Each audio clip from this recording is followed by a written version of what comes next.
Kemarin Inara Rusli mendatangi Komnas Anak untuk mengadukan mantan suaminya Virgon karena pada saat Inara Rusli mendapatkan masalah, dia dilaporkan ke Polda Metro, terus rame dihujat oleh warganet karena diduga menjadi pelakor. Ya, Virgon datang untuk mengambil anak-anaknya untuk menyelamatkan mungkin dari segi psikologis atau mentalnya agar tidak terganggu. Tapi menurut Inara, dia mengambil tanpa izin, tanpa sepengetahuan Inara. Bunda sebagai praktisi hukum melihatnya seperti apa mungkin?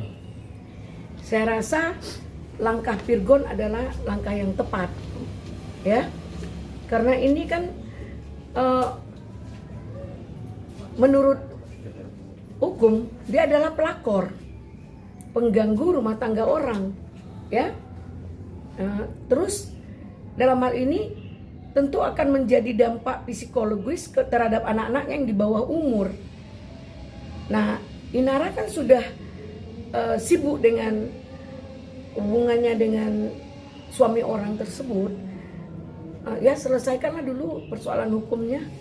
Nah, nggak mungkin lah Virgon tidak sayang sama anaknya. Emang kalau sama Virgon emang nggak selamat anak-anaknya. Justru karena dia sayang, dia punya cara dengan menyelamatkan anak-anaknya lah dia ambil gitu. Nggak penting juga sebenarnya dilaporkan ke dia. Kalau di dalam hukum Islam, dia ini udah dicambuk, ya. Kenapa? Pelakor, ya.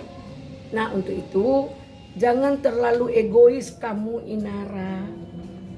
Sekali lagi saya sampaikan, tolong perbaiki. Memang dalam Islam menikah lebih dari satu itu sah. Tapi seperti apa? Di dalam hukum negara ini kamu tidak sah.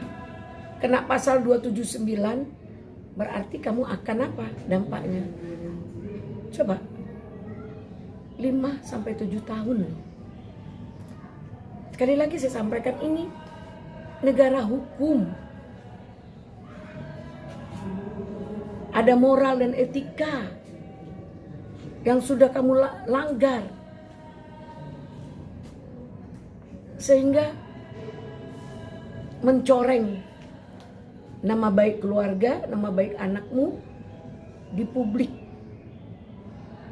Jadi janganlah kamu mencari perkara-perkara lain yang berdampak hukum karena anakmu diasuh oleh ayahnya. Jangan kamu bilang dia mencuri, mengambil anak. Dia mengasuh. Karena kamu dianggap sudah mentelantarkan secara psikis. Ya? Kamu sudah mentelantarkan anakmu secara psikis. Supaya tidak terkontaminasi.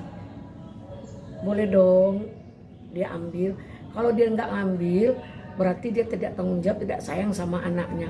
Saya support 1000% dan saya setuju dengan langkah Virgon. Lakukan apa yang dilakukan Inara. Siap dia mau buat apa, karena sudah tidak ada hubungan lahiriah dan batiniah. Ya, selamatkan anak-anakmu. Karena kau adalah ayah. Pemilik anak itu adalah seorang ayah. Oke, artinya Virgon tidak bisa dilaporkan atau dipidanakan penculikan anak, tidak bisa Bunda, karena ayah kandungnya juga kan atau seperti apa? Nggak bisa. Apalagi dasar hukum yang sangat mendasar. Alasan dari Virgon karena dia kan selingkuh. Maaf, bukan selingkuh ya. Dia pelakor yang sudah dicap menikah dengan suami orang tanpa izin. Ya, itu. Virgon itu nggak cakap dalam mendidik anak gitu. Ada kekhawatiran ke situ, gimana Bun menanggapinya? Itu terlalu mendiskreditkan. Masa seorang ayah tidak cakap merawat anak? Nafkah dia aja kepala jadi kaki, kaki jadi kepala akan dilakukan oleh seorang ayah untuk memberikan kasih sayang terhadap anaknya.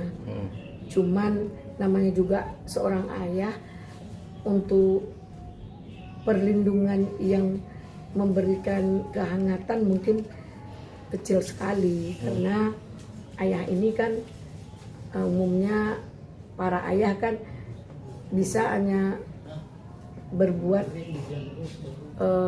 nyata, tentu tidak bisa memasak, tapi kan dia tidak akan kelaparan, dia tidak kehujanan, jadi anak ini tidak akan terlantar. Oke Bun, apa pihak mana yang harus turun tangan nih untuk memediasi mereka gitu? Perlu gak Bun ada mediasi antara mereka Bun? Saya rasa perlu nggak perlu. Untuk apa dimediasi?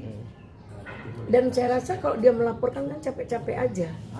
Dia harus pendekatan dengan mantan suaminya, bahwa saat ini mungkin ada tujuan baik pada mantan suaminya, silahkan suatu saat kapan saya perlu izinkan ya, kan lebih indah begitu. Janganlah sikit-sikit lapor-lapor, jangan selalu mencari kesalahan orang sementara kita ya Allah ya Robbi. Seperti itu. Mungkin andai Virgon meminta untuk menjadi kuasa hukumnya, siap gak sih untuk menerima? Ya, saya nggak mau setiap event itu mengambil momen saat-saat ini sedang viral untuk mencari meng-up diri untuk publikasi, enggak. Tapi jika Virgon mau untuk menerima pandangan hukum saya siap. Jangankan Virgon, Inara juga saya akan memberikan sebuah edukasi tentang pandangan hukum apa yang terjadi pada dirinya. Jadi tidak sepenuhnya kita menghujat orang dengan sebuah kesalahan, karena kesalahan itu untuk mendekati diri, untuk mendapat kesempurnaan. Dengan pengalaman-pengalaman yang sangat pahit, mudah-mudahan kita tambah dewasa dalam semua proses hidup ini, karena hidup ini kan butuh proses. Dan jangan merasa terhina, jangan merasa juga putus asa. Ketika Allah sudah memberi ujian, berarti kita mampu. Allah tidak akan memberi ujian terhadap orang yang tidak mampu. Nah, untuk itu mari kita tabayun, istiqomah dan istiqorah. Mungkin itu yang bisa saya sampaikan kepada semua pihak, maupun berpikir, bertimbang, berikan yang terbaik buat anak-anak dan keluarga kita.